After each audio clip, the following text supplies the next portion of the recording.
वाद नय षट द्रव्य गुण पर्याय और प्रमाण का, जड़ कर्म चेतन बंध का, अरु कर्म के अवसान का।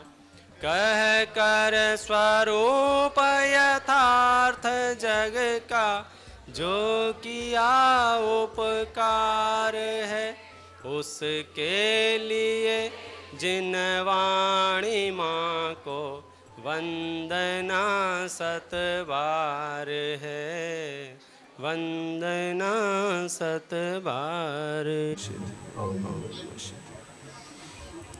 नमो अरिहंताणं, नमो सिद्धाणं, नमो आययाणं, नमो वज्रायाणं, नमो लोहे सर्वसाहु।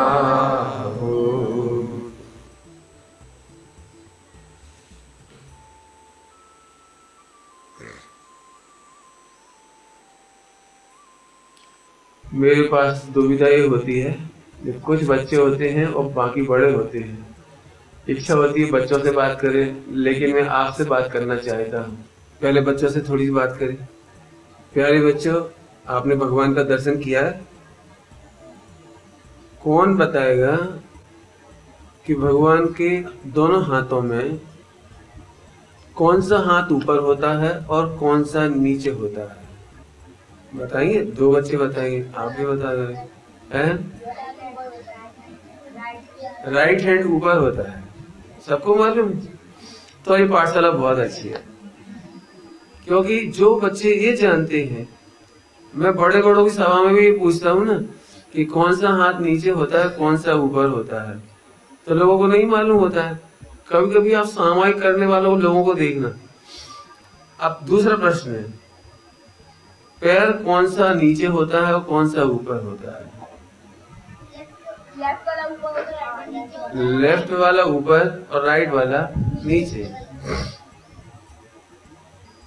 क्या कहना है, बोलो भाई। हाथ कौन सा ऊपर था? राइट। और पैर? कहीं कोई फोटो है इधर? आप गौर से देखिए, आप गौर से देखिए कौन सा पैर ऊपर है। देखिए कौन सा पैर ऊपर है। सारी समाज को याद रहना चाहिए, लेफ्ट पैर पहले रखते हैं, राइट बाद में रखते हैं। मतलब राइट अपर साइड होता है और लेफ्ट डाउन साइड होता है। हाँ, शाबाश, समझ में आ गया? बैठ के बताइए, पद्मासन कौन कौन बैठ सकता है आप में से? लेफ्ट पहले रखना, लेफ्ट पहले रखना है आपको। लेफ्ट पहले, राइट बाद में। लेफ्ट पहले रखा, राइट बाद में रखी, मैंने ये वाला पैर पहले, ये बाद में। ये दो चीजें हमने बता दिया आपको, बराबर? सभी जरा ध्यान से सुनना। कारण कोई सा भी पैर रख लो, उसमें क्या है? कोई सा भी रख लो कि नहीं, केवल ज्ञान पाने वाले जितने साधक होते हैं उनका हमेशा लेफ्ट नीचे होता है, राइट ऊपर होता है। बच्चों को कारण बताता हूँ, बड़े लोग भी ध्यान से सुनेंगे। क्यों? आपको पता है, हमारा राइट हैंड ज्यादा मजबूत होता है। आप राइट हैंड से जितनी बॉल ऊपर फेंक सकते हो, लेफ्ट से नहीं फेंक सकते। आप राइट से कपड़ा जितने अच्छे से धो सकते हो, लेफ्ट से नहीं धो सकते। राइट से जितना अच्छा आप लिख सकते हैं, लेफ्ट से लिख सकते हैं। आगे समझ में आया? एक कारण तो ये है कि हमारा लेफ्ट साइड हमेशा कमजोर होता है। लेफ्ट आई कमजोर होती है, लेफ्ट लेग कमजोर होता है, लेफ्ट हैंड कमजोर होता है, इसीलिए हमारा राइट हैंड मजबूत होता है। तो सांकेतिक भाषा में कहा जाए तो हम कमजोर के ऊपर भारी को रख देते हैं। समझ में आया? कमजोर के ऊपर भारी, अस्थिर के ऊपर स्थिर, अस्थिर के ऊपर स्थिर। याद रह जाएगी दोनों बातें बच्चों को? समझ गए? लेफ्ट कमजोर होता है और राइट मजबूत होता है। अभी आगे दो बातें हो गई, सबको याद रह जाएगी।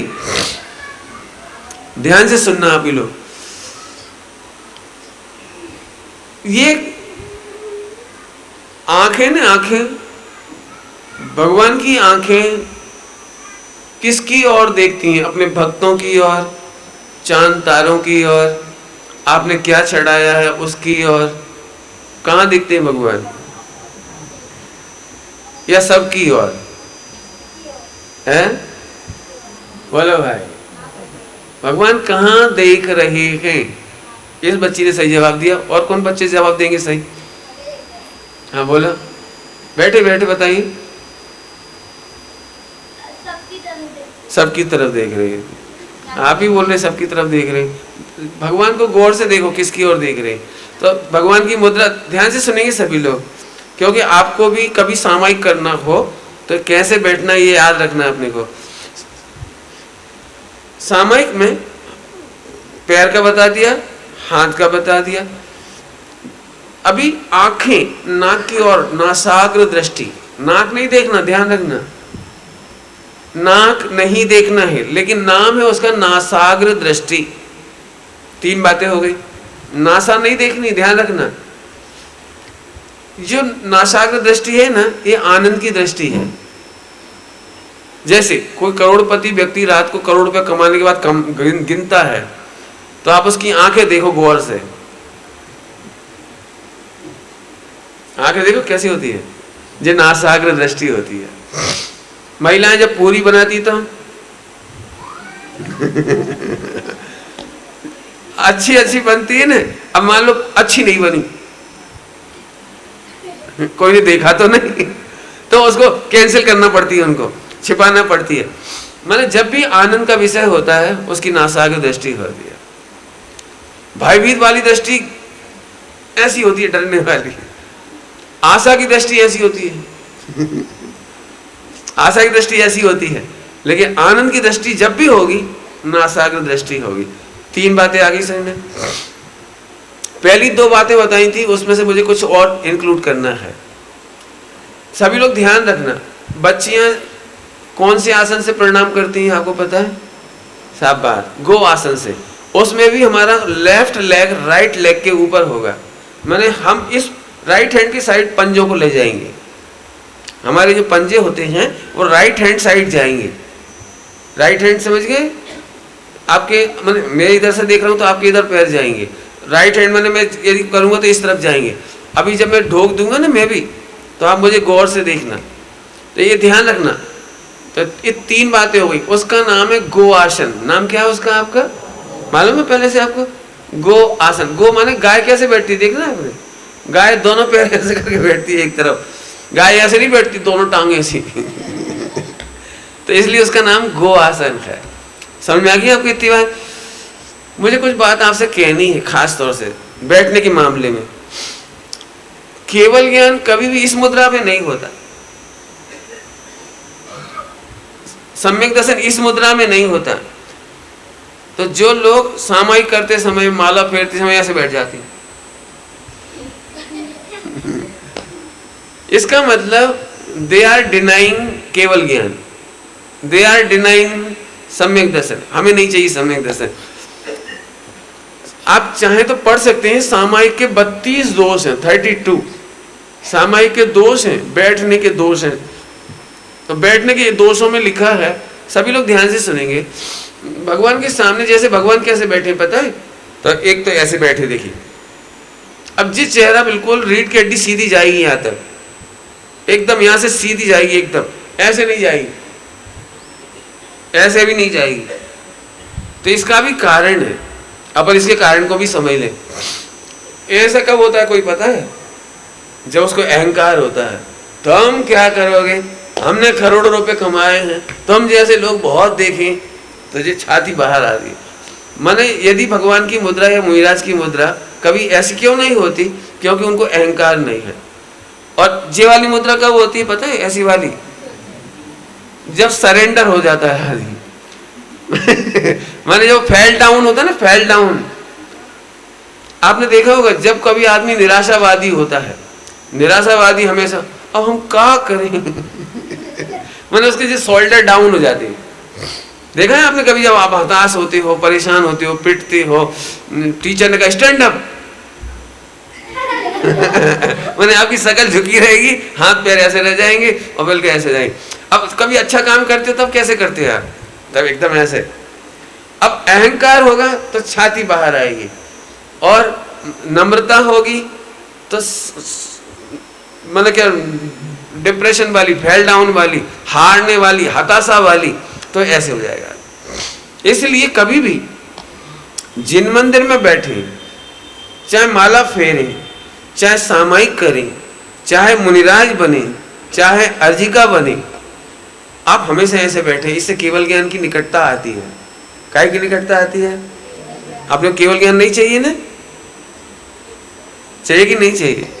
केवल ज्ञान, आपको पता भी नहीं केवल ज्ञान क्या होता है। भगवान बनना है कि नहीं बनना है, बस इतना ही समझ लो।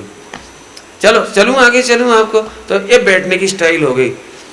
मुझे बहुत शिकायतें ही है, मैं कहना तो नहीं चाहिए, अपन लघुता पूर्वक कह रहे, लेकिन मैंने इस बार पहली बार साधकों के बीच में रहा भी 5 दिन, तो मैंने उनसे कहा आप ऐसे कभी नहीं बैठे, ऐसे मत खाइए,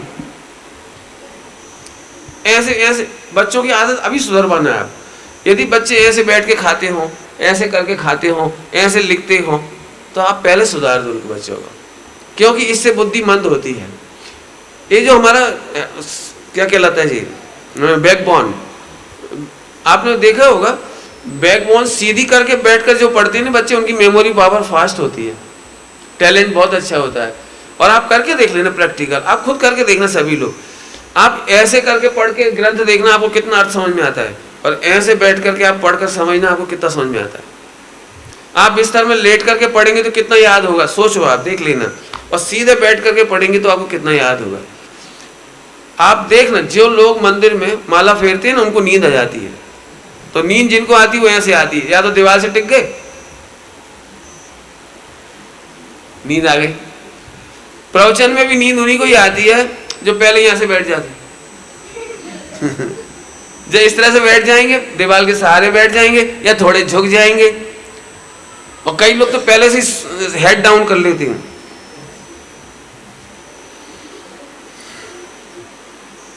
वो पहले ही हेड डाउन है उनका। मैंने ये सब चीजें ऐसी हैं जो सामायिक में, भले आप 5 मिनट करो, चाहे 10 मिनट करो, चाहे 15 मिनट करो, लेकिन जब भी आप करेंगे तो कैसे करेंगे? पद्मासन में कौन सा पैर पहले रखना था? लेफ्ट। पहले रखना है लेफ्ट, फिर रखना है राइट, फिर हाथ कौन सा रखना है? लेफ्ट, फिर कौन सा? राइट। लेफ्ट राइट हो गया। बैठने का आसन एकदम सीधा, और फिर नासाक दृष्टि।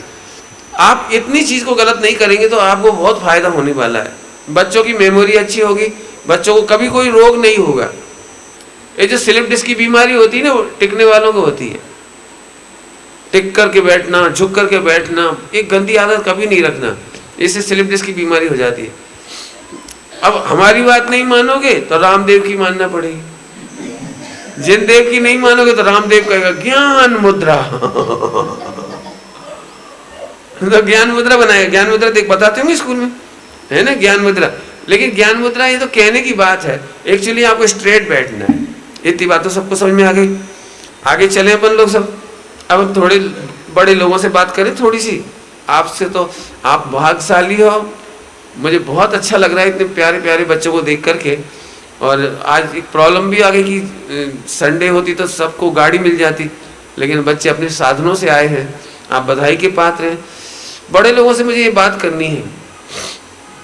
मुझे अपनी समाज से पूरे हिंदुस्तान में एक शिकायत है, वो शिकायत को मैं समझाना चाहता हूँ। बेटे तो अब अपन रेडी रहते हैं, आप मुझे देखिए तो मुझे 2 बातों की शिकायत करनी। विश्व में जब तक अराजकता दूर करनी हो, आपको क्या कहलाता वो, अराजकता के साथ साथ आतंकवाद दूर करना हो, और क्या दंगा फसाद खत्म करने हो, तो उसका एकमात्र कारण हो सकता है पढ़ाई। आप मान नहीं सकते, एक जमाना ऐसा था जब पढ़ाई नहीं थी, तो नक्सलाइट थे, आतंकवादी, इन लोगों में देखना पढ़ाई नहीं है। इन्हें इस बात की तो तकलीफ है कि खूब कमा रहे हैं, खूब बड़े बड़े घर बना लिए हैं, इनको जेलसी तो है, लेकिन पढ़ते नहीं ये लोग। शिक्षा हो तो विश्व की सारी समस्याओं का समाधान शिक्षा है। मैं अभी श्वेतांबरों के बीच में था 5 दिन, टोटली 5 दिन नहीं बल्कि 20-25 दिन से टोटली श्वेतांबरों के बीच में था इन 25 दिनों में। मैंने एक बात देखी कि हमारे दिगंबरों में तत्व की जितनी चाहना नहीं है, जितनी खोज नहीं है, उनमें है ये चीज। वे इसके लिए लाखों रुपए खर्च करके भी खोज करती हैं। मैं अभी जो कह रहा था ना बड़े साधक, तो मैं अपनी लघुता की वजह से उनको नाम नहीं बता रहा था। मेरे को श्वेतांबर साध्वियों ने पढ़ा अभी 5 दिन, बड़ी नम्रता से, बड़ी भक्ति से, समाज के सामने, मतलब बहुत बड़ी बात होती है। मैं ये देखता हूँ कि उन लोगों में खोज है, जिज्ञासा है, वे चाहती है। उन्हें बड़ी भक्ति से सुनी है सारी बात। मैं ये बात क्यों कह रहा हूँ कि मुझे दिगंबरों में ऐसे बहुत कम लोग मिलते हैं जो खोज करते हैं, जाते हैं, पढ़ते हैं, अपना ईगो नीचे रखते हैं और समझना चाहते हैं। हालांकि मैं कोई दिगंबरों की बुराई नहीं कर रहा हूँ, लेकिन मैं चाहता हूँ कि खोज आप में भी जारी हो। वे करोड़ों रुपए कमाते हैं और इसके बावजूद करोड़ों रुपए का बिजनेस छोड़ करके भी 10 लाख क्षण में मेरे पास आते हैं। वहाँ अभी 18 दिन के शिविर में आने वाले हैं वे लोग। वे अपना बिजनेस छोड़ सकते हैं 10 दिन के लिए। हम लोगों को ऐसा लगता है अरे ठीक है, वे की वे बातें हैं, कौन सी नई बात, वो ही भगवान आत्मा वो या करता, अपन कर तो कछु बात नहीं है। मतलब जैसे शोल्डर डाउन वाली चर्चा, शोल्डर डाउन मत करिए, आप जिज्ञासा से खोजिए। तो पहली बात तो मुझे ये कहनी थी कि शिक्षा ही संपूर्ण समस्याओं का समाधान है। अभी मुझे इन बच्चों के बारे में कहना है। आपके बच्चे को बिगाड़ने के लिए टेलीविजन बहुत है, पिक्चरें बहुत हैं, मोबाइल बहुत है, इंटरनेट बहुत है, बाकी बच्चे उनके फ्रेंड सर्किल, ये पांच केंद्र हैं उनके, जो चारों तरफ का एनवायरनमेंट उन्हें बिगाड़ने में करती है। एक माँ ये कहे, हर माँ कहती है कि मुझे अपने बच्चे को बिगाड़ना नहीं है, सुधारना है। हर माँ कहती है मुझे अपना बच्चे में अच्छे संस्कार डालने हैं, मेरे अपने को अच्छे बच्चे को सुधारना है। मैं हमेशा उन माँ से ये कहता हूँ कि आप कभी नहीं सुधार पाओगे। कोई भी माँ बच्चे को नहीं सुधार सकती। कैसी बातें कर रही पंडित जी, हमने आज तक तो ये सुना है कि पहली शिक्षक माँ है, पहली है, दूसरी नहीं। पहली शिक्षक माँ है, हमें मालूम है। उसके लिए भी मुझे एक बार पढ़ाना है आपको कभी 2-5 दिन कि माँ कैसे शिक्षा दे सकती है। अभी तो इतना समय नहीं है, अपन लेट हो गए, इसलिए थोड़ा सा 30 मिनट का ही प्रोग्राम मिलेगा अभी का। तो वो मुझे बताना है एक बार बैठ करके, आप माँ कैसे, माता पिता कैसे शिक्षक बने। उसके लिए तो मैं अकेले में आपसे बात करूँगा, अभी बच्चे बैठे हैं। दूसरी बात यह है, बच्चों का दूसरा शिक्षक होता है एनवायरनमेंट। कोई भी बच्चा माँ की गोद में खेलता हुआ 10 साल का नहीं होता। माँ की गोद में छिप करके कोई भी बच्चा 12-14 साल का नहीं होता। यदि ये 3 साल का बच्चा, 4 साल का बच्चा माँ सोचे कि डांट के, प्यार से, पुचकार के, मार, उसको समझा ले, नहीं समझा सकता। इस बच्चे से माँ 1000 बार कह दे जाओ मंदिर जाओ, नहीं जाएगा। लेकिन इसके जॉइंट फैमिली में इसके 4 भाई बहन हो, ये चला जाएगा। एक बच्चा, जिस घर में बच्चा अकेला होता है, मुझे उनसे बहुत नम्र निवेदन करना है, मेरी बात विस्तार से कभी सुन लेना। वे लोग बहुत बड़ी गलती पर हैं जो एक ही बच्चा उनके पास होता है। या तो आप जॉइंट फैमिली में रहो तो उसे 4 बच्चे मिल जाएं, चाचा का, मामा का, काका का, फूफा का, जो भी हो। मैंने फूफा तो नहीं हुए घर में लेकिन काका हो सकते हैं, चाचा हो सकते हैं, मैंने इस तरह के हो सकते। तो मैं नहीं जानता हूँ, यदि 4 बच्चे हैं तो आपका बच्चा नहीं बिगड़ेगा। आपको मैं 99% नहीं 100% रिपोर्ट बता रहा हूँ। जिस घर में अकेली लड़की होती है वो 99% बिगड़ जाती है, क्योंकि मम्मी और पापा उसको कंट्रोल नहीं कर सकते, चेक नहीं कर सकते। लेकिन जो 4 बहनें होती हैं ना, वो खेलती कूदती अपनी मन की बात बता देती हैं। मैंने आज वो लड़का अच्छा लगा, मैंने ऐसी घटना घट गई, मुझे उस बहुत बुरा लग रहा है वो लड़का, मैं क्या कर डालूँ। तो फिर 3 बहनें या तो समझा देती हैं या फिर वो मम्मी तक बात आ जाती है। ऐसी बच्चों का मामला है। बच्चे आपस में खेलते खेलते जितना कुछ सीखते हैं, आपसे नहीं सीखेंगे। इसलिए मैं चाहता हूं आप या तो जॉइंट फैमिली में बच्चों के बीच में रहें, या एक परिवार आप अकेले रह रहे हो तो 4 बच्चों से घर में कम नहीं होने चाहिए। तीसरा तरीका ये हो सकता है कि पाठशाला चलाइए। यदि 8-10 जैन फैमिली रहती हो आपके बिल्डिंग में, आपकी ग्वाड़ी में, ग्वाड़ी क्या बोलते हो, मोहल्ला, वार्ड, तो आप उन 8-10 के लिए पाठशाला चलाइए, खुद चलाइए। जी मत सोचो हम शास्त्री होंगे तब चलाएंगे, पंडित होंगे तब चलाएंगे। आप 4 बच्चों को कहानियां भी सुना सकते हो तो आप बहुत बड़े शिक्षक हो।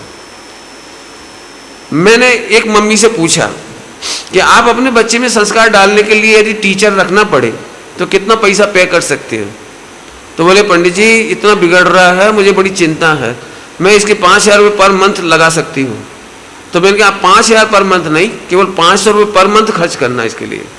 कभी ये नहीं सोचना कि मोहल्ले के बच्चे पराए हैं। आप 100 रुपये की बूंदी बना लेना, इसके सारे दोस्तों को बुला लेना मोहल्ले में से, और उसको बूंदी खिलाना, कभी बर्फी खिला देना, कभी लौकी का कलाकंद खिला देना, कभी खीर खिला देना, संडे टू संडे। वे सारे बच्चे आपकी नज़रों में रहेंगे। उनके खाने के ढंग से आप समझ जाओगे कहाँ गड़बड़ कर रही हैं, बोलने के ढंग से समझ जाओगे कहाँ झगड़ा करते हैं, कौन सी गाली देते हैं। इस बच्चे को नहीं सिखाना, उन बच्चों को सिखाना। यदि 10 मोहल्ले के बच्चे गाली नहीं देंगे तो ये बच्चा गाली नहीं देगा। ये बात पक्की है कि बच्चा मोहल्ले में खेलेगा, गली में ही खेलेगा, ये आपके आंगन में नहीं खेलेगा, कमरे में बंद होकर नहीं खेलेगा। एक सच्ची घटना सुना रहा हूँ। एक देरानी ने मेरे से कहा कि मैं अपनी बच्ची को सुधारना चाहती थी। बहुत छोटी थी तब, वो 2-3 साल की। तो मैंने यही कहा जो अभी आपसे कह रहा हूँ।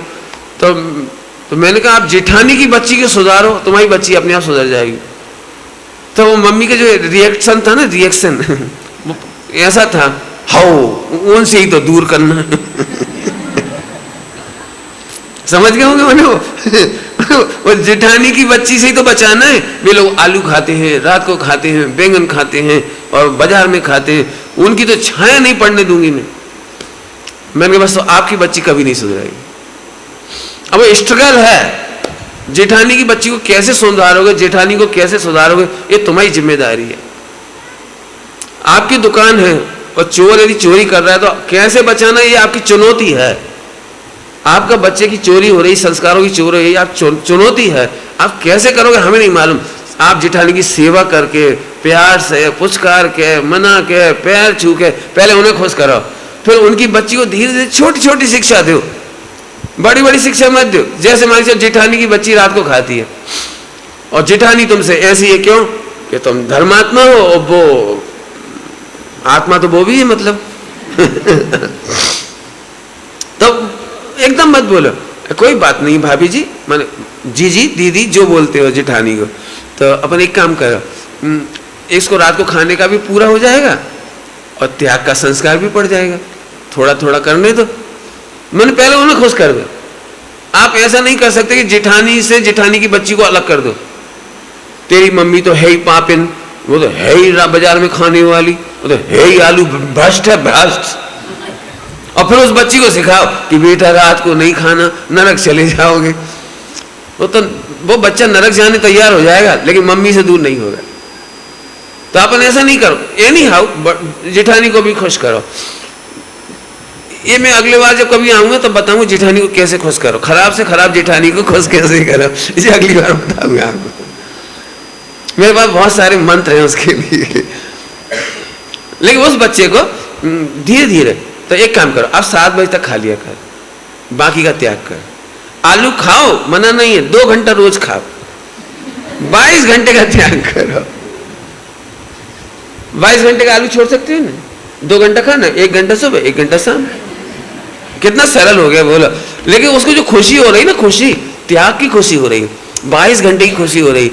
थोड़े दिन बाद ये बच्चा और बड़ा होगा, तभी अपने आप बोलेगा हम रोज रोज थोड़ी खाते हैं, हम तो महीने में 20 दिन खाएंगे। ओके 10 दिन और बढ़ गए।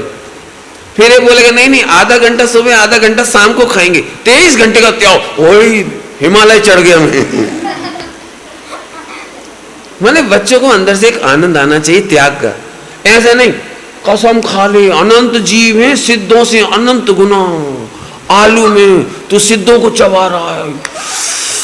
अब यदि वो छोड़ देगा तो भी आफत में, क्योंकि इमोशनल छोड़ दिया उसने। अब सब आलू के समोसे खा रहे हैं। हे भगवान। तो धीरे धीरे उसको मालूम कहाँ भाव आएगा, कहाँ से हम जैन हो गए, या फिर ऐसा लगेगा हमारी मम्मी पापा कायगु जैन हो गए, और नहीं तो इस बात पर दुख लगेगा हम पाठशाला गए ही क्यों, सब लोग तो मजे कर रहे हैं, अपन पाठशाला चले गए तो फंस गए। तो नहीं नहीं, इस बच्चे को फंसावट नहीं लगनी चाहिए। वो आलू छोड़ पाए नहीं छोड़ पाए कोई दिक्कत नहीं है। मैं श्वेतांबर में गया तो मैंने एक सूत्र है मेरा, एक सूत्री कार्यक्रम, वो आपके सामने बता रहा हूँ। जितने विद्वान कभी श्वेतांबर में जाएं उन्हें भी मैं ये बताना चाह रहा हूँ, एक सूत्री कार्यक्रम। आप उन्हें दिगंबर जैन नहीं बनाओ, आप उन्हें सम्यक दृष्टि मत बनाओ, उन्हें भगवान मत बनाओ, केवल उन्हें सत्य की जिज्ञासा पैदा कर दो। सत्य की जिज्ञासा पैदा कर दो, वो सत्य को रियलाइज करना सीख जाएंगे ना, इस भाव में नहीं तो अगले भाव में काम करके मोक्ष चले जाएंगे। यदि सही में आपको करुणा है तो आप उन्हें सत्य की जिज्ञासा पैदा करो।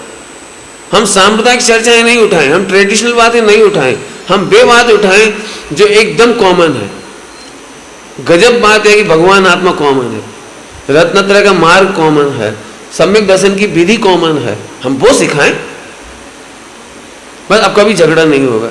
इन बच्चों में फंसावट नहीं आनी चाहिए। मैं एक सच्ची घटना सुना रहा हूँ खनिया थाना की। एक बच्चा 20-22 साल का पूजन करने आते संडे के दिन, तो उनमें सारे के सारे वो मेरे प्रवचन में बैठ गए।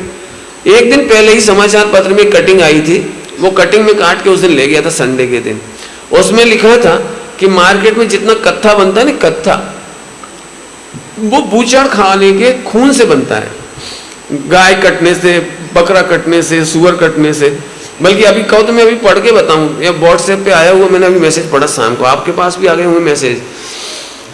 महिलाएं जो एक कस्टर्ड पाउडर यूज करती हो, कस्टर्ड पाउडर, और एक चीज नाम, मैंने चीज नाम सुनता था, चीज होती होगी कुछ भैया, लेकिन अब भी हाल ही पढ़ा मैंने दोनों चीजें। कस्टर्ड पाउडर पता नहीं काय में डालते हैं, केक बनाने में, और एक वो क्या चीज भी किसी में डलती होगी। तो वो सारे की, बेटे ये लाइट बंद कर दो, कीड़े मर रहे।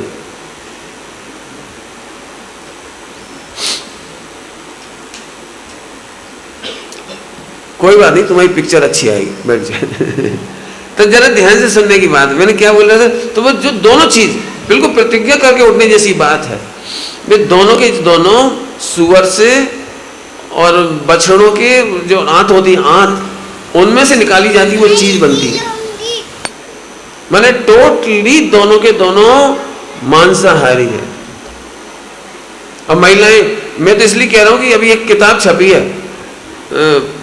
जैन धर्म के अनुसार घर में बना लो ये चीजें सारी, तो उसमें भी लिखा है कस्टर्ड पाउडर और चीज। भैया अपना लपटा बढ़िया। मैंने हमारी जो घर की कड़ी है ना, कड़ी खाने के लिए तरसते हैं अमेरिका में लोग। अमेरिका में 99% भजिया वाली कड़ी नहीं बना पाती, तरसते हैं, तरसते। मैं सही कह रहा हूँ ये बात, जिनवाणी साक्षी में। अमेरिका के नॉन जैन सैनिक ग्वालियर में आते हैं, ग्वालियर में, वहां पर एक बहुत बड़ा सैनिकों का अड्डा है, तो अमेरिका से ट्रेनिंग लेने के लिए आते हैं वो सब करने के लिए। वे लोग जब भारतीय भोजन करते हैं ना, तुम्हारे दाल चावल और वो कड़ी चावल और राजमा चावल, जाते जाते हर एक के मुंह पे होता है, काश हमारी मिसेज को भी राजमा चावल बनाना आता, कड़ी चावल बनाना आता। सब उंगली चाट चाट के जाते हैं यहाँ से, है ना। वो अपने मानिकपुर क्या नाम, टेकन पर, एक ग्वालियर गए ना, जिनको मालूम है टेकनपुर नाम है, वहां भाग पे आते हैं, और न्यूज़पेपर में छपी थी ये बात। तो मैं तो जो बता रहा था, वो खून से बना हुआ कत्था होता है। अब वो पान खाता था लड़का, तो वो कटिंग अखबार की थी, तो वो छूट गया उसका। अगली बार से उसने आना बंद कर दिया। तब एक दिन जब मैं उसके यहाँ भोजन करने गया तो मैंने पूछा, तुम आते नहीं प्रवचन में? बोले पंडित जी आपके प्रवचन बहुत खतरनाक है। आपके प्रवचन बड़े खतरनाक है। एक दिन आया तो कत्था छूट गया, और रोज रोज आगे कुछ छूट गया तो मेरा तो अभी बहुत मुश्किल हो जाएगी, अभी दुकान करनी है, मुझे शादी करनी है। उसी का बच्चा अभी उधर एक्सपायर हो गया था, जो क्या नाम है, खजुराहो, जो व्हाट्सएप पे आपने देखा, खजुराहो में वो बच्चा गया था, वहाँ खनिया दाना का, वो उसी का बच्चा एक्सपायर हो गया था। हमारा कहने का मतलब समझ गए बेटे? तो आप लोगों से ये कहना है कि बच्चों को माहौल देने के लिए 500 रुपये खर्च करो, कभी मत सोचो अपन ही अपन खा ले। जब भी आप नमकीन बनाओ 250 ग्राम ज्यादा बना लो, और मोहल्ले के जितने बच्चे हो जा बुला के ला, सबको बुला के लाई, लो बेटा बूंदी और नमकीन खाओ, कभी कोई और आइटम खिला दिए, कभी खीर बना दी। आप केवल 500 रुपये खर्च करना, मेरी गारंटी है आपका बच्चा गाली नहीं देगा। मैं जानता हूं, ये क्या नाम है, उनका नाम भी विपिन है, राजकुमार विपिन जी के हैं ना, साडू भाई साले क्या है वो, बॉम्बे में राजकुमार उनका बेटा, वो बता रहा था उनके कॉलेजों में स्कूलों में ये आर्ट ऑफ लिविंग सिखाने के पैसे लग रहे हैं, हजारों रुपए लग रहे हैं बच्चों को सुधारने के लिए। अभी विदेशों में बड़े बड़े वो खुल गए हैं कि बच्चों में जो, अभी आप समझ भी नहीं रहे हो, मेरा तो टाइम भी होने जा रहा है। आज की तारीख में सबसे ज्यादा 99% बच्चों में फ्रस्ट्रेशन है, इरिटेशन है, चिड़चिड़ापन, तोड़फोड़, चिल्लाना, हम मर जाएंगे। कितने बच्चे 8 साल के नहीं, मैंने 8वीं पढ़ रहे हैं, 6ठी 7वीं 8वीं, और सुसाइड कर लिया, मकान के ऊपर से कूदने को तैयार। एक सच्ची घटना, 9th की बच्ची और क्लास में डिस्टर्ब कर रही होगी तो मैडम ने कहा स्टैंड अप, गेट आउट। तो इतनी सी बात सुनी, वो क्लास के बाहर गई और 4 मंजिल उस पर चढ़ के छत पे से कूद के मर गई। आज की तारीख में मैंने बच्चों से सबसे ज्यादा परेशानी है कि उन्हें फ्रस्ट्रेशन है, इरिटेशन है, चिड़चिड़ाहट है, वे फाड़ देंगे, तोड़ देंगे, गुस्से में आके चीज फेंक देंगे। तो ये चीज आपको 500 रुपये में बच जाएगी, क्योंकि मोहल्ले के 20 बच्चे यदि अच्छे हो गए तो ये बच्चा उनमें खेल कर ये गाली नहीं सीखेगा, ये लड़ाई झगड़ा नहीं करेगा, ये भी शेयरिंग करना सीख जाएगा। और ऐसा नहीं है, अभी हम इस मामले में स्वार्थी होते हैं, 500 रुपया का वो खर्चा करें, एक तो बनाए ऊपर से खुआएं अब जी तुम्हारी मर्जी, फिर बच्चा हाथ से चला जाएगा, हम क्या करें। यदि पूरी जिंदगी में बच्चा ने आत्महत्या नहीं की, आज मैं क्या बताऊं, मैं सुनाने बैठ जाऊं, पहले सुनाया होगा तो केवल इशारा कर रहा हूं। अखबारों में और टेलीविजन में जो घटनाएं आ रही हैं आत्महत्या वगैरह की, सुसाइड की, ये तो छोड़ो, डाइवोर्स की बढ़ रही है तेजी से घटना, डाइवोर्स की। मैंने आज, अब वो जमाना नहीं रहा कि 22 बरस तक अंजना एक पति की माला जपती रही, मेरे परमेश्वर, मेरे पति देव, मेरे पति देव, तब जाके वो तद्भव मोक्षगामी हनुमान की मां बनी। वो कितनी पवित्रता होगी। आज वो स्थिति दिखाई नहीं दे रही बच्चियों, जरा में तलाक, जरा में लड़ने तैयार, जरा में भागने तैयार। अब पहले जमाने में सास बहू में डाइवोर्स होता था अब तो सब समझो, यदि आपकी बच्ची ने डाइवोर्स नहीं लिया तो आपके 500 रुपये सार्थक हो जाएंगे। यदि आपके बच्चों परेशानी नहीं है, आपके घर में हर मम्मी परेशान है, दूसरों घरों में देख के बहू कैसे लाएंगी, कहाँ से लाएंगी, कैसी आएगी। 90% बच्चियों को रसोई बनाना नहीं आती, परेशानियां हैं। तो मैं इन सब का जवाब ये दे रहा हूँ कि इसका जवाब है पाठशाला। आप घर में भी पाठशाला चलाइए, इधर भी चलाइए। और ऐसा नहीं है आप 10-5 बार खिलाएंगे ना तो दूसरों के बच्चों की मम्मी भी फिर अगली बार, सुनो सुनो आंटी, सुनो सिस्टर, दीदी, जो भी बोलती हूँ मोहल्लों में, भाभी जी, तो हम भी आपके बच्चों को बेटा जा निमंत्रण दे दे, आज तेरी बर्थडे है। फिर वो खेलेंगे खाएंगे। रियल कहते आपको, फिर कहता हूँ, इन्हें सिद्धांत सिखाने से अच्छा है इन्हें माहौल दो, अच्छा खेलने का, अच्छा खाने का, अच्छा बोलने का। सुनो कल्चर ये माहौल में सीखेंगे। यदि इसके 10 दोस्त वो वाले हों तो वो ये बच्चा वही करेगा। यदि इसके दोस्त गाली देने वाले तो ये गाली देगा, यदि इसके दोस्त बाजार में खाने वाले तो ये खाएगा, 10 दोस्त पिज्जा बर्गर खाएंगे तो ये खाएगा, पक्की बात है। तो एक ही रास्ता है पाठशाला। जैसे मैंने कहा था विश्व की सारी समस्याओं का समाधान विद्या से होता है। जैसे जैसे पढ़ाई अच्छी हुई दुनिया में, वैसे वैसे समस्याएं शांत होती चली गई। उतनी बात नहीं रही। अब समाज समझदार हो गई है, अब तत्व ज्ञान की चर्चा अच्छे से होने लगी है। संस्कृति पहले की तुलना में देखा जाए तो बहुत आनंददायक हो गई है, अच्छी लग रही है। तो एक बात तो मैंने एक कही, सभी लोगों से मुझे कहना थी, महिलाओं की मुख्यता से कह दिया, अभी पुरुषों की मुख्यता से ये कहना है, अब पुरुषों की सुन लो। मुझे इस बात का बहुत दुख है कि हमारा देश की government, central government, state government करोड़ों रुपए खर्च करती है। आज यदि आप एक एप्लीकेशन लगा दो स्टेट गवर्नमेंट में कि 10वीं पास कितने बच्चे हैं, तो आपको 10वीं पास का पूरा रिजल्ट दे देंगे। इतनी उम्र वाले बच्चे 10वीं पास, कितने बच्चे काय में पढ़ रहे। आज की तारीख में हम इस पर पैसा खर्च नहीं करते। मेरी तो अभी भी हृदय से भावना है, बहुत बड़ी भावना है, समझोगे तो नहीं, मैं जानता हूँ, समझ जाओगे तो मुझे बहुत आनंद होगा। हमें लगता है इन आंकड़ेबाजी में क्या रखा है, स्टैटिस्टिक्स में क्या रखा है, डाटा कलेक्शन में क्या रखा है। लेकिन मैं आपको क्या बताऊं, जिनके पास डाटा है ना, वे अरबों रुपए कमा रहे हैं। गूगल कैसे कमा रहा है? केवल डाटाबेस पे कमा रहा है, वो अरबों खरबों रुपए कमा रहा है। आज की तारीख में यदि पूछूं ना महिला मंडल से, 6 डाला कितनी महिलाओं को याद है, तो ये कोई डाटा नहीं है हमारे पास। बाल बोझ से लेकर बीत रात तक कितने लोगों ने पढ़ा, कोई डाटा नहीं है हमारे पास। समय सार जी कितनों ने पढ़ा, कोई डाटा नहीं, यानी एक चीज का डाटा नहीं। गवर्नमेंट डाटा निकालती है, फिर मीटिंग होती है बड़ी बड़ी, भाई इस समाज में 50 बहुएं हैं और 2 बहुओं को आती है केवल 6 डाला बस। अरे 6 डाला अस्त हो जाएगी, वक्त हमारा अस्त हो जाएगा, समय सार अस्त हो जाएगा। अस्त समझ गए? सुनो, ये जिनवाणी रखी रह जाएगी, खोलना नहीं आएगा, समझना। एक पंडित साहब की भाषा में बोल रहा हूं, एक बच्चा यदि ग्रंथ खोलना सीख गया तो आपने एक जिन मंदिर बना दिया। क्यों? क्योंकि जो बच्चा शास्त्र खोलेगा उसी में से कोई मुनि बनेगा, कोई आचार्य बनेगा, उसी में से कोई केवली बनेगा, उसी में से कोई तीर्थंकर बनेगा। आप इस बच्चे को क्या समझ रहे हो? ये भविष्य की पूंजी है बहुत बड़ी हमारी। जी केवल ज्ञान लेगा, जिस दिन केवल ज्ञान लेगा 12 समय लगेंगी, कितना बड़ा काम।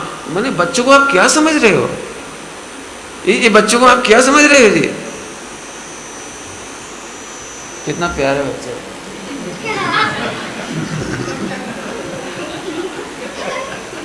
अच्छा, बढ़िया, गुड। नहीं रियली, मुझे तो क्या कहूँ, मुझे तो डर लगता है कभी मेरी सोच की वजह से मैं चक्रवर्ती ना बन जाऊं। मेरा मन करता है इन बच्चों के बीच 1-1 महीना रह जाऊं, ऐसा मन करता है, क्योंकि ये बच्चे बड़े प्यारे हैं। तो ये फिर आप सब समझ लेना। तो मुझे तो आपसे कहना है, कोशिश करो महिला मंडल में कि आपको क्या क्या आता है। आजकल तो व्हाट्सएप का जमाना है, व्हाट्सएप का एक पेज निकाल दो, भर के दो, भरवा लो। आजकल तो ऑनलाइन भर जाती है सारे फार्म, भरो भैया सब। बोलो भैया मोक्ष मार्ग प्रकाश से पूरा कितने लोगों ने पढ़ा, हाथ तो खड़े कर, नहीं तो 10 लक्षण में इस बार गिनती करवा लेना। मोक्ष मार्ग प्रकाश है, हाथ खड़े करो, लिखो 6 डाला, हाथ खड़े करो। भक्तामर भाई साहब एक काम तो बताओ, एक बात बताओ, जिस बच्चे को अपने माता पिता का नाम नहीं मालूम, उस बच्चे को आप क्या कहोगे? जिस बच्चे को अपने दादा दादी का नाम नहीं मालूम, क्या कहोगे? बोलो 24 तीर्थंकर का नाम नहीं मालूम, क्या होगा? फिर स्कीम बनेगी। आजकल की तारीख में व्हाट्सएप से पढ़ा सकते हो बच्चों को, वैसे पढ़ा सकते हो, ऑनलाइन पढ़ा सकते हो, घर जाके पढ़ा सकते हो। बच्चे पढ़ने नहीं आ सकते, कोई बात नहीं। महिलाएं इतनी है ना, महिलाएं जाती तो हो कहीं ना कहीं मोहल्ले में, नहीं जाती मोहल्ले में किसी के? जाते ही होगे। अरे यहाँ से कैसे नहीं जाते? रिश्तेदारी में जाते हो, कहीं तो जाते होगे, सखी सहेली मोहल्ला कहीं गए। सबसे पहले जाके 5 मिनट सब बच्चों को इकट्ठा करो, बेटे 4 तीर्थंकर का नाम याद कर लो। 5 मिनट बात करा दी, अपने वापस आ गए छुट्टी। किसी दिन बहुएं इकट्ठी कर ली 4, सुनो पानी हम ऐसे छानते, इसमें कोई गलती तो नहीं, देखना जरा। सिखाने का ये भी एक तरीका है। मैंने पढ़ा, मैंने धीरे धीरे ये भी एक पाठशाला है, प्रैक्टिकल पाठशाला है। हम तो क्या, जिन महिलाओं को अच्छी रसोई बनाना आती हो, मुझे अच्छा लगा दिल्ली की 2 महिलाएं पूरे हिंदुस्तान में घूम घूम के कैंप लगा रही हैं।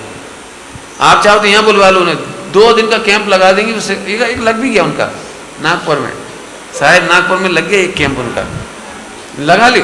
वो हमारा मतलब जो अच्छी बनाना जानती ना, इस बहाने घर में घुस जाओ, पहले बनाना सिखाओ फिर धर्म सिखाओ। हमारा मतलब पाठशाला बढ़िया चलनी चाहिए। 2 बातों की शिकायत मैंने बताई है। यदि आप चाहते हो, अंतिम बात, कि मंदिर उजड़ ना हो जाए, ये जिनवाणी बंद ना रह जाए, हमारे बच्चों के संस्कार खराब नहीं हो जाएं।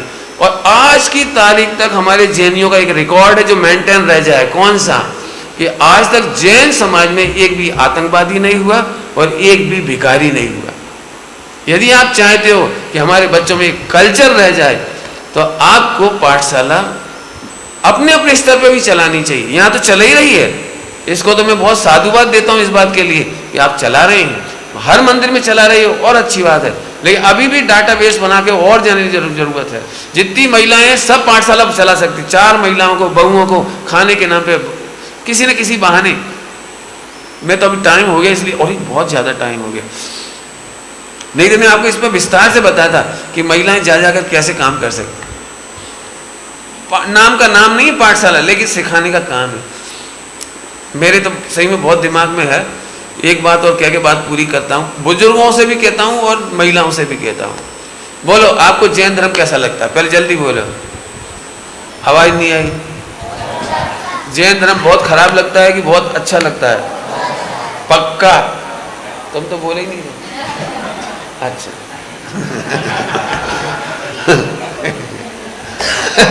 तो फिर से पूछ रहा हूँ, आपको दिगंबर मुनिराज कैसे लगते हैं? जैन धर्म कैसा लगता है? अच्छा लगता है? तो अब आप सबको एक बात बताता हूँ। जो लोग ये कहते हैं ना हम कोई के चक्कर में नहीं पड़ा थे, उससे बड़ा बेवकूफ आदमी कोई नहीं।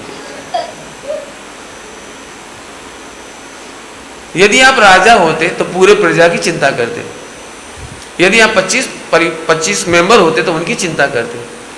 जितने हम वयोवृद्ध हैं, बड़े हैं, उनकी जिम्मेदारी पूरे समाज को लेके चलना। मैं सबको कह रहा हूँ ये बात, मैं भी अपना दायित्व निर्वाह कर रहा हूँ। मैं भी एक साल में लगभग 90 से 100 स्थान पे जा रहा हूँ, जाते ही हूँ अभी तक। मेरे बहुत, जब तक, क्यों मुझे ऐसा लगता है जब तक ताकत है खूब चले जाओ, फिर तो 10-5 साल बिस्तर पर पता नहीं कैसी स्थिति होगी, अंतिम समय समाधि में। अभी घूम लो, खूब जा रहा हूँ। केवल इसलिए नहीं, मैं आप सबको भी कहना चाहता हूँ, सब लोग समझना, समाज में महिलाओं में और पुरुषों में कम से कम 11 लोगों की टीम होनी चाहिए। किसी महिला में सास बहू में नहीं बनती हो तो जी मत सोचो हमें उनसे कोई मतलब नहीं। इस बिल्डिंग की एक भी खिड़की टूट जाए, एक भी पिलर टूट जाए तो हमारा ये मंदिर कमजोर होता है। समाज में मुट्ठी भर लोग हैं, यदि एक परिवार भंग होता है, एक बहू बर्बाद होती है, एक लड़का बर्बाद होता है, तलाक लेना सरल है, जरा से बच्चे को कैसे पालो आपको परेशानी आएगी, क्या क्या तकलीफ आएगी, ये सब समझाओ उनको जाकर के। आपको ब्रेन वॉश करना चाहिए उनको, ताकि धीरे धीरे माहौल बने। ध्यान रखना, डांटना नहीं है, घृणा नहीं करना है, नफरत नहीं करना है, चिढ़ाना नहीं है, उनके बारे में और कोई के कान नहीं बनना है। सास को थोड़ा एडजस्ट करो, थोड़ा बहू को एडजस्ट करो, दोनों में प्रेम कराओ, फिर ऐसे तुम लोग पुरुषों में कराओ, माहौल बनाना पड़ेगा। पंडित साहब की एक भाषा जो मैं कहना चाहता हूँ, पंडित साहब कहते हैं बर्बाद करने वाली 5 चीजें बताई थी शुरू में, टेलीविजन से लेकर के मित्र मंडल तक। सुनो, जैन शासन की उन्नति की चिंता आज किसी को नहीं है, न नेताओं को न किसी को। यदि हम अपने बच्चों को संस्कार नहीं देंगे तो टीवी अपने संस्कार दे देगा। यदि हम अपने समाज में हम संस्कार नहीं देंगे तो इंटरनेट संस्कार दे देगा। आप संस्कार नहीं दोगे तो अजैन लोग संस्कार दे देंगे। संस्कार लेना कंपलसरी है और संस्कार लेंगे ही। बस तुम ये बताओ कि तुम्हारे संस्कार देना कि किसी और के देना है, ये बता दे बस। तो यदि आप सब चाहते हो तो ये मत सोचो, बुराइयां करो मत, घृणा करो मत, लेकिन घर घर जाने की कोशिश करो, जोड़ो। आप तो ये समझ लो आधा घंटा पाठशाला चला रहे, यही नाम मत लो पाठशाला। मेरा बस चलो तो धर्म का नाम भी ना ले। मैं पंडित साहब ने अभी एक बात कही, आप धर्म की बात करो तो हो सकता है लोग सहमत ना हो, लेकिन सुखी होने की बात करोगे तो सब सहमत होंगे। क्या बोला डायलॉग अशोक जी? बताओ दुनिया में कौन सुखी नहीं होना चाहेगा? यदि हम उसे सुखी होने का मार्ग बताएंगे तो अजैन भी सुनेगा। आप सुखी होने के नाम पर अभियान चलाओ, आगे पीछे सुनाओ, इस तनाव से कितनी तकलीफ होगी, बेटे ऐसे करो, बेटे ऐसे कर लो, चलो थोड़ा एडजस्ट करो। सास को कहो 5 साल तक बच्ची की तरह पालो, बच्ची समझ गए, शिशु की तरह पालो, और उससे कहो सुनो थोड़ा थोड़ा काम सीखते जाओ। नहीं आता कोई बात नहीं, अब जो है सो है, उसमें क्या है। आपको पता है सबसे ज्यादा झगड़ा काहे का होता है? 100% घरों में। जरा सा भी काम बिगड़ गया, तुम्हारी माताई ने कच्छु नहीं सिखाओ, तो हम कह रहे हैं हाँ नहीं सिखा, अब बोलो क्या करने, आगे बोलो। अब लड़ाई लड़ने, तलवार उठाने, क्या करने, बोलो। अब नहीं सिखाया तो नहीं सिखाया। मैंने कभी ये डायलॉग मत दो कि तुमने कुछ नहीं सीखा, तुम्हें घर में कुछ नहीं सिखाया। सही में नहीं सिखाया। कहीं वो 3 साल की बच्ची थी, 22 साल तक स्कूल गई 7 बजे, 3 बजे से 3 साल की उम्र से 22 साल की उम्र तक वो स्कूल चली गई और कॉलेज चली गई। वो तो बेचारी वो वैसी है, वो कैसी आजकल उड़न परी। अब तुम शादी कर ली, लेकिन अब उसे तुम्हें सिखाना पड़ेगा। तो कोई बात नहीं बेटा, धीरे धीरे सीख जाओ और रोज तारीफ करो, अरे आज तो बहुत अच्छा काम किया, आज तो बहुत अच्छा बोला। 5 साल में तैयार हो जाएगी। जब तुम्हें सिखा सकते तो तुम्हें बहू रखना है कि नहीं रखना घर में, और नहीं तो बेटा ही लेके और चली जाएगी ब्याज के साथ में मूल और चलो जी। ब्याज तो चला ही गया। आजकल दादा दादियों को नाती पोता नहीं मिल रहे, सब दुखी हैं, सभी दुखी हैं। तो आप तो सुखी होने की विधि करो, सीधी सी बात।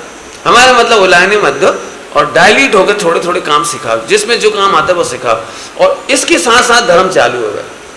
एक सबको अंतिम बात कहता हूं, धर्म कोई ग्रंथ में नहीं है, धर्म सिद्धांतों में नहीं है, और धर्म कोई भक्ति पूजा पाठ में नहीं है, धर्म सुख शांति में है। एनी हाउ सभी जीवों को सुख शांति का मार्ग बताते जाओ, सब धर्मात्मा हो जाएंगे, हमारी संस्कृति की रक्षा होगी और हमारे प्यारे बच्चों की भी रक्षा होगी। सभी प्यारे बच्चों, आपको देख के बहुत आनंद आया। आपको लग भी नहीं रहा होगा कि आप क्या हो। एक फूल को कहाँ मालूम कि वो बाग की कितनी सुंदर शोभा है, ऐसे ही प्यारे प्यारे बच्चे हमारे इस जैन शासन की शोभा हैं, आने वाले समय के भगवान हैं, आचार्य हैं, केवली बनेंगे। पता है आपको, आप इस बच्चे को प्रणाम करते हो, इन बच्चों को प्रणाम करते हो, आपको पता है? नमो लुए त्रिकालवर्ती सब सिद्धाणम सब अरहंताणम। जी भविष्य की अरहंत सिद्ध हैं। लो, तुम्हें तो खबर ही नहीं थी, ये सब तुम्हें प्रणाम करती हैं। बोलो भाई, भगवान जल्दी बनना है कि देर से बनना है? जल्दी। कौन कौन को जल्दी बनना है? Very good. टेढ़े वाला, अच्छा ठीक। तो फिर खूब बीड़ी पीना? नहीं। जे तो खाना? जे भी नहीं खाओगे? अच्छा, गाली देना? अच्छा, अपनी सिस्टर से झगड़ा? नहीं नहीं नहीं, शिकायत कभी नहीं करना। सभी बच्चे खेलते हैं, ये तो धीरे धीरे पुष्ट होता जाता है। कोई झगड़ा थोड़ी करता है, खेलते हैं। क्यों है? अपनी सिस्टर को ऐसे नहीं करो तो मजा कैसे उड़ाएगा? ऐसे करे जब ही तो मजा आएगा। थोड़ा ऐसे कर दिया, मजा ऐसे आते हैं। चलिए, जिन वाणी विराजमान है अभी अपन शांति ले लें। मेरी बात कुछ कुछ समझोगे, मैंने थोड़ी सी कही है, कहना तो बहुत है। तो आप, मुझे बहुत अच्छा लगा। सही बताऊं, जब ये जगह बनी भी नहीं थी और हम यहाँ आए थे एक बार इनके यहाँ, तभी इन्होंने कहा था ये, तभी मुझे ये दृश्य दिखाई दिया था। वो मेरा सपना पूरा हुआ है यहाँ पर। बहुत अच्छा।